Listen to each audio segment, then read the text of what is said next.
Odyssey block changed Magic forever. But how? Let's see what Mark Rosewater had to say.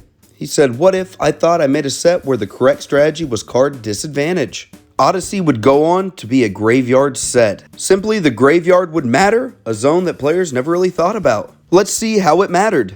The first mechanic that mattered was flashback. It's simply the ability to recast cards from your graveyard for some alternate casting cost. This mechanic appeared 28 times in Odyssey, 9 times in Torment, and 16 times in Judgment, for a total of 53 cards in the block. Just realize I counted all those cards just for you. You know who you are. And great news, starting in Phyrexia All Will Be One, it's a deciduous mechanic. So let's take a look at some notable flashback cards from Odyssey block. First up, there's Cabal Therapy, the psychiatrist you want to see. This flashback of sacrificing a creature has made impacts in competitive play. Chainer's Edict has gone on to become a Pauper All-Star and Mono Black Control Shells. Call of the Herd was an all-star back in its day, just putting 3/3 elephant tokens into play.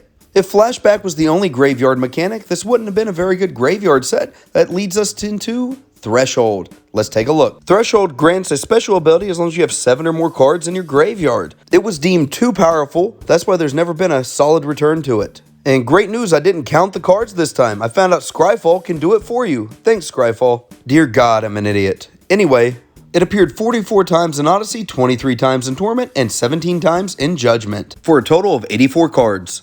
There have been some notable Threshold cards. Here's a look at a few interesting ones.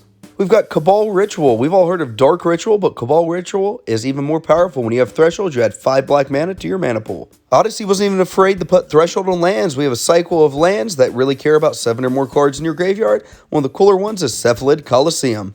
We can't forget about Nimble Mongoose, a distant relative of the Honey Badger. This card still sees play in Legacy. Finally, besides set in stone mechanics, there are just a lot of cards with graveyard synergy. Cards like Entomb, which is an instant speed tutor that can put any card in your graveyard so you can recur it later. Cards like the Incarnation Cycle that just need to be in your graveyard to give your board some sort of effect. One of the more notable ones is Anger. There are even commander options like Chainer Dementia Master, just got a reprint in Dominaria Remastered. So next time when you're playing your Kess Dissident Mage deck or your Carador deck, think Odyssey block. That's when the graveyard really mattered.